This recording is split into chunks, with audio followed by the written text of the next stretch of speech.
I will now bring in Elizabeth to read Isaac Rosenberg for us. She has a special link with Isaac Rosenberg, so I'll let Elizabeth describe Isaac Rosenberg, his origins and everything herself. Because Rosenberg is a poet who I've always loved very much. He made an almost physical impact on me. His poem August 1914 did when I first read it. And I subsequently found myself in the 70s living in East London, in Stepney, and learnt that I was living just round the corner from where his family lived. His family origins were Lithuanian Jewish. His family fled the pogroms, and Isaac Rosenberg was born in 1890 in Bristol. His father, Barnett Rosenberg, was a peddler. They were a desperately poor family, and they moved to East London, where Isaac was brought up in Stepney. When I found myself living in the area and discovered from my Jewish neighbours that the memory of him, the knowledge and pride in him was very much alive, I was very sad that there was no local commemoration of him. And one of the reasons, apart from the fact that he was working class, and for some reason working class poets seem to be less commemorated than others, was that none of the houses that the Rosenberg family lived in survived the Blitz. So when some years later, in the 80s, along with the distinguished poet Geoffrey Hill, I initiated a campaign to get a plaque put up to Rosenberg. We were at first told that since no surviving house existed to put a plaque on, that was an impossibility. The campaign gathered strength, and I wrote to prominent Jewish writers, and eventually John Silkin, who was a great champion of Isaac Rosenberg, suggested the brilliant suggestion that the plaque be put outside the Whitechapel Public Library, which is a wonderful place where Rosenberg and other brilliant young men and women from the area, from Stepney, who didn't have any space in their very overcrowded homes, would meet regularly in the upstairs room of the Whitechapel Public Library and talk about art and poetry. Wonderful people. David Bomberg was one of Rosenberg's friends and neighbours, Joseph Lethbridge. It was a really remarkable group. I should also add that Isaac Rosenberg was also a very fine painter. He went to the Slade and at one point contemplated a career as an artist, but his commitment was more great to poetry. Way back in, I think it was 1987, eventually, a plaque was put up outside Whitechapel Public Library, which has now been unfortunately assimilated into the Whitechapel Gallery, so that upstairs room isn't quite the same place.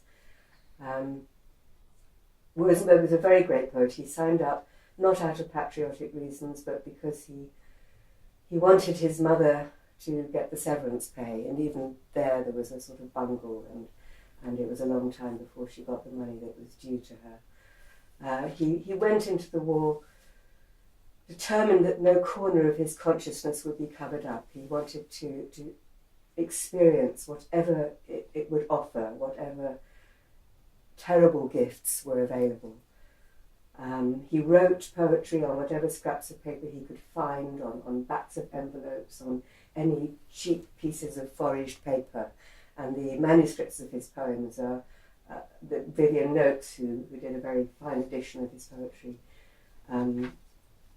found that these pieces of paper have mud on, are caked with mud and dirt. But he fought to express himself through the horror. At the very end, he said, "Christ never endured what I endure. It's breaking me completely." That was blacked out by the censors, but later discovered that he wrote that. This poem, Dead Man's Dump. The plunging limbers over the shattered track racketed with their rusty freight, stuck out like many crowns of thorns, and the rusty stakes like sceptres old to stay the flood of brutish men upon our brothers dear. The wheels lurched over sprawled dead, but pained them not, though their bones crunched. Their shut mouths made no moan. They lie there huddled, friend and foeman, man born of man and born of woman, and shells go crying over them from night till night and now. Earth has waited for them all the time of their growth, fretting for their decay. Now she has them at last, in the strength of their strength, suspended, stopped, and held. What fierce imaginings their dark souls lit. Earth, have they gone into you? Somewhere they must have gone, and flung on your hard back is their soul's sack, emptied of God ancestral essences. Who hurled them out? Who hurled? None saw their spirit shadow shake the grass, or stood aside for the half-used life to pass out of those doomed nostrils and the doomed mouth, when the swift, iron, burning bee drained the wild honey of their youth. What of us, who flung on the shrieking pyre, walk our usual thoughts untouched, our lucky limbs as on ichor fed, immortal seeming ever? Perhaps when the flames beat loud on us, a fear may choke in our veins, and the startled blood may stop. The air is loud with death. The dark air spurts with fire. The explosions ceaseless are.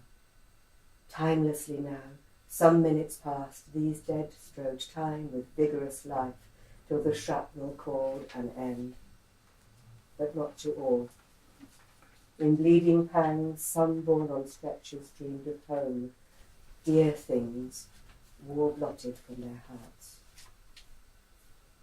A man's brains splattered on a stretcher-bearer's face. His shook shoulders slipped their load. But when they bent to look again, the drowning soul was sunk too deep for human tenderness. They left this dead with the older dead stretched at the crossroads. Burnt back by strange decay, their sinister faces lie, the lid over each eye. The grass and coloured clay more motion have than they, joined to the great sunk silences. Here is one not long dead. His dark hearing caught our far wheels, and the choked soul stretched weak hands to reach the living word the far wheels said. The blood-dazed intelligence beating for light, crying through the suspense of the far torturing wheels, swift for the end to break, or the wheels to break, cried as the tide of the world broke over his sight. Will they come? Will they ever come? Even as the mixed hoofs of the mules, the quivering bellied mules, and the rushing wheels all mixed with his tortured upturned sight. So we crashed round the bend. We heard his weak scream. We heard his very last sound, and our wheels braved his dead face.